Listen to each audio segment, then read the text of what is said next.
Hello friends, नमस्कार, नमस्ते दोस्तों। इंडसइंड बैंक लिमिटेड की बात करते हैं, स्टॉक प्राइस की बात करते हैं तो 1400 के ऊपर कारोबार कर रहा है। जो हाई बनाया है 1443, नया हाई बना लिया है स्टॉक ने, शेयर प्राइस ने। तो इंडसइंड बैंक के बारे में डिस्कस करते हैं, चर्चा करते हैं, एनालिसिस करते हैं। इसके Q1 FY24 के नंबर्स की बात करेंगे दोस्तों, और फाइनेंशियल नंबर्स की बात करते हैं। क्या इम्प्रूवमेंट्स रहा है, क्या परफॉर्मेंस रही है Q1 FY24 में, और शेयर प्राइस के अनुसार भी बात करेंगे। शेयर में कितनी तेज़ी रह सकती है, ब्रोकरेज हाउसेस का जो टारगेट है वो कहाँ तक का है, तो इन पॉइंट्स की बात करते हैं दोस्तों। सबसे पहले फाइनेंशियल नंबर की बात करते हैं। देखिए, ये बैंक ने जो अपडेट दिया है, की फाइनेंशियल हाइलाइट्स को देख लेते हैं। Q1 FY24 के ये नतीजे हैं, डिपॉजिट्स, लोन्स और इंटरेस्ट इनकम, प्रॉफिट। तो सबसे पहले जो नंबर है देखिए, लोन्स का है और डिपॉजिट्स का है। 3,01,317 करोड़ का लॉन्स है, 22% बढ़ा है सालाना, 4% क्वार्टर एंड क्वार्टर के हिसाब से बढ़ा है। तो एडवांसेस में ग्रोथ है, लोन्स में ग्रोथ है। डिपॉजिट्स की बात कर 3,47,047 करोड़ का डिपॉजिट हुआ है, 15% सालाना ग्रोथ है, 3% क्वार्टर एंड क्वार्टर के हिसाब से बढ़ा है। कासा की बात करते हैं तो 1,38,440 करोड़ का है, 6% सालाना है, बड़ा है, और 3% क्वार्टर एंड क्वार्टर के हिसाब से है। तो टोटल एसेट्स की बात करते हैं तो 4,66,993 करोड़ का है, 14% ये बड़ा है, 2% क्वार्टर एंड क्वार्टर के हिसाब से बड़ा है दोस्तों। आगे की तरफ चलते हैं, नेट इंटरेस्ट इनकम की बात करते हैं तो आगे की तरफ चलते हैं, प्रॉफिट एंड लॉस की बात कर लेते हैं। नेट इंटरेस्ट इनकम की बात करते हैं तो 4,867 करोड़ का है, और 18% की ग्रोथ है, 4% क्वार्टर एंड क्वार्टर के हिसाब से। अदर इनकम को अगर हम प्लस करके देखते हैं तो रेवेन्यू 7,077 करोड़ का है, 17% सालाना बढ़ा है, 4% क्वार्टर एंड क्वार्टर के हिसाब से बढ़ा है। और ऑपरेटिंग प्रॉफिट 3,831 करोड़ का है, 12% सालाना ग्रोथ है, 2% क्वार्टर एंड क्वार्टर के हिसाब से है। नेट प्रॉफिट की बात करते हैं तो 2,124 करोड़ का बढ़ा है दोस्तों, 30% सालाना बढ़ा है, 4% क्वार्टर एंड क्वार्टर के हिसाब से बढ़कर हुआ है नेट प्रॉफिट। तो रेवेन्यू 7,077 करोड़ का, 17% ग्रोथ है सालाना, 4% क्वार्टर एंड क्वार्टर के हिसाब से है दोस्तों। और नेट प्रॉफिट देखिए 2,124 करोड़ का। और आगे की तरफ चलते हैं, सीधे से देखिए नेट एनपीए की बात करते हैं तो 0.58% है दोस्तों ये।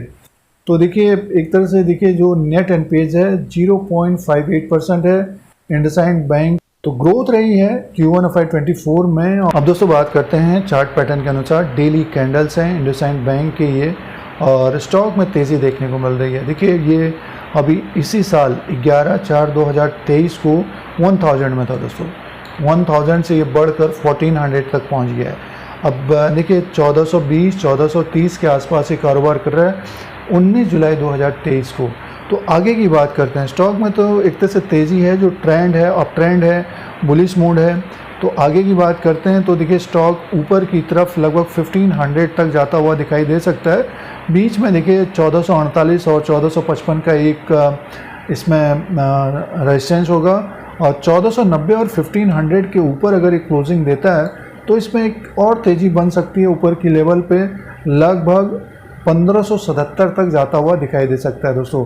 देखिए ये स्टॉक प्राइस 1500 का जो स्टॉक प्राइस था 1/8/2020 को था, उसके बाद गिर गया था दोस्तों।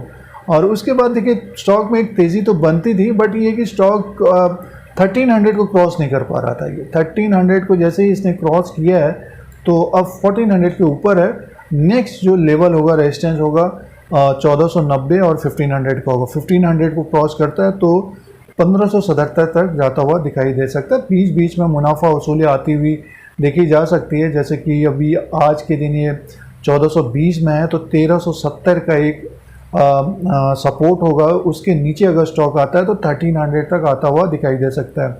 और काफ़ी उतार चढ़ाव होता है दोस्तों। देखिए अगर आप चार्ट में देख रहे हो तो काफ़ी उतार चढ़ाव होता है इसमें, बढ़ता भी तेज़ी से है और गिरता भी बहुत तेज़ी से है। तो इस पर करना क्या चाहिए, जिन निवेशकों ने लोअर लेवल पे इन्वेस्टमेंट किया है, निवेश किया है, तो स्टॉक को होल्ड करना चाहिए। और जो अभी खरीदारी कर रहे हैं थोड़ा बहुत समय देना पड़ेगा दोस्तों। जब ये 1500 के ऊपर क्लोजिंग देगा तो 1570 और 1590 तक जाता हुआ दिखाई दे सकता है। और ये जो प्राइस था इसका ऊपर के लेवल पे 2019-2020 में था दोस्तों। और इसके ऊपर अगर क्लोजिंग देता है, मीन्स 1570 के ऊपर क्लोज होगा तो बहुत तेज़ी से ऊपर की तरफ जाता हुआ दिखाई दे सकता है। ये लगभग 1800 तक जाता हुआ दिखाई दे सकता है दोस्तों। इसीलिए स्टॉक को होल्ड करना चाहिए। एक बुलिश ट्रेंड बना हुआ है इंडसइंड बैंक में, लेकिन ये नहीं भूलना चाहिए कि उतार चढ़ाव वाला स्टॉक है। ट्रेडर काफ़ी इसमें एक्टिव रहते हैं और जिन्होंने निवेश किया है, समय दिया है, तो होल्ड करना चाहिए दोस्तों। यहाँ से ये 300-400 पॉइंट और ऊपर की तरफ जाता हुआ दिखाई दे सकता है। और ब्रोकरेज हाउसेस के जो टारगेट्स आ रहे हैं 1800 के आ रहे हैं दोस्तों, 1800 के आ रहे हैं। और फंडामेंटली देख रहे हैं तो इम्प्रूवमेंट हो रहा है। नेट एनपीएज और ग्रॉस एनपीएज भी कम है और प्रॉफिट बढ़ रहा है, रेवेन्यू बढ़ रहा है, तो स्टॉक को होल्ड करना चाहिए। और आने वाले समय में ये स्टॉक हमें 1600 से 1800 तक जाता हुआ दिखाई दे सकता है, जो इसका प्राइस था 2019 में था दोस्तों। तो स्टॉक को होल्ड करना चाहिए जिनका निवेश है। और जो कम समय के लिए ट्रेड करते हैं तो एक स्टॉप लॉस जरूर होना चाहिए। इस तरह के अपडेट के लिए, स्टॉक मार्केट के अपडेट के लिए Dheeraj Singh take stock market को सब्सक्राइब करें, लाइक करें, शेयर करें, कमेंट करें। जय हिंद, वंदे मातरम।